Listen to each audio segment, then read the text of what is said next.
Here's a short venture into the failed ideas that are floating around to fight coronavirus. Louisiana is a state that is really suffering with coronavirus. Louisiana has the fourth most cases per capita. Louisiana has the seventh most deaths per capita. But most importantly, the disease is quickly returning to Louisiana, where from early June through yesterday, cases have gone higher and higher. Louisiana has more people actively infected today than at any previous point during the pandemic. So what does Louisiana Governor John Bel Edwards do? Well, he obviously calls for 3 days of prayer and fasting. Now, Bel Edwards is a Democrat, by the way. He says pastors reached out to him and said, you know, you should maybe support fasting and prayer to deal with the virus. So he's going to be calling for it statewide. Take a look at this. I do want to let you all know that every couple of 3 weeks I have the opportunity to have a conference call with hundreds of pastors across the state of Louisiana. Last week we had such a call and received a request that I'm happy to honor today. And I know it's a little bit unusual. But I think it's something it's important, at least for me and those people on the call and many other Louisianans. So I'm going to call for 3 days of fasting and prayer for our state for July 20th through the 22nd. So that's the 20th, the 21st, the 22nd. This will be the spiritual diet and exercise that I, as a Catholic Christian, believe is very important anyway. So we'll be doing lunch fasting for those 3 days and certainly praying as well. Praying for the people of Louisiana, praying for those who are sick, praying for those who care for those who are sick, and certainly praying for the families of those who have passed on. You know, he is right when he says it's unusual. That started yesterday, by the way, July 20th. The fasting and prayer supposed to be yesterday, today, and tomorrow. Now, as Hemant Mehta said in a blog post, what Bel Edwards does in his spare time is really his business. But what pastors want him to do should be irrelevant from the standpoint of public announcements as the secular governor of the state of Louisiana. Now, I don't mean personally a-religious. I mean that the governorship itself should be secular, separated from religion.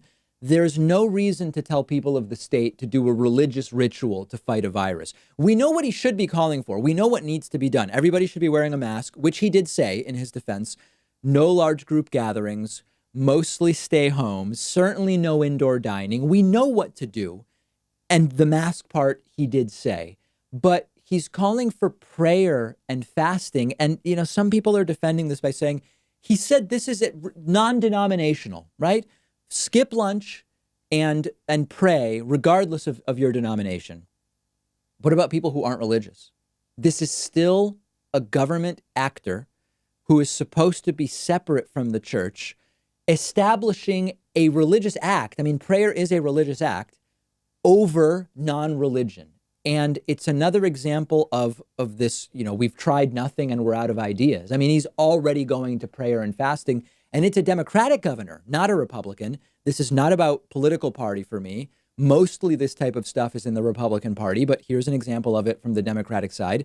This is certainly a conservative Democrat, don't be confused, but still this is a Democrat. And it reminds me of the situation in Mississippi, actually. We've talked about Mississippi. Mississippi is tragically suffering and has been for decades in the United States. And yet they're talking and doing nonsense. In Mississippi, it was, how can we block black voters from voting? Or how can we make sure that more real Mississippians register because the blacks are really registering to vote? Meanwhile, Mississippi is almost dead last or dead last in healthcare, education, et cetera, et cetera. Louisiana is one of the most ravaged states by most indicators. Louisiana's 45th in healthcare, 48th in education, 49th in economic growth, 48th in infrastructure, 50th in dealing with climate change. It's a disaster in Louisiana. And then you look over, and how are they dealing with coronavirus? Well, the governor suggests skipping lunch and praying. Now, someone wrote to me something that is interesting. which is, could this be indirectly brilliant? In other words, Belle Edwards could be appealing to religiosity by saying fast during lunch. Lunch is when a lot of folks go out, especially if they're working. Maybe by saying skip lunch, he's keeping people out of restaurants and it's actually going to stop the spread. I don't know. It's an interesting question. It's certainly the most charitable interpretation of fast and pray to stop the virus. But that's not really what this is about. This is not about reverse engineering some way in which a call for fasting and prayer might connect to better health outcomes with coronavirus. This is a governor, a public elected official. He has no place suggesting religious prayer and fasting on the say-so of Christian pastors as a solution for a public health crisis. And again, look at how poorly things are going in Louisiana. We have to ask whether these things are connected. We're going to have more about this on the David Pakman Show Instagram page. Make sure you are following us there at David Pakman Show.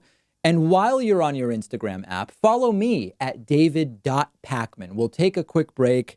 We do have tragic news to discuss coming up after the interview, and I hope you'll be with me at the end of the show. If you love feeding your intellectual curiosity, but you're always struggling to find the time, check out one of my all-time favorite apps called Blinkist. Blinkist lets you consume an entire book on your way home from work. They take thousands of popular nonfiction books, condense each one into text or audio that you can get through in just 15 minutes, and you get all of the important core ideas and information from that book. It's perfect if you don't have enough time to do all the reading you want to do, or if you just want to sample a book before you buy the entire thing. I recently read A Brief History of Time, of course, by the great Stephen Hawking. This is a book that I have been aware of for so long, and other things got in the way, and it was fantastic to check it out on Blinkist. Blinkist has books on politics, philosophy, science. They have 27 different nonfiction categories, and a subscription is only about $8 a month, and you get the entire library. But you can try it totally free and get 25% off a subscription when you go to Blinkist.com/Pakman. I've put the link right underneath this video.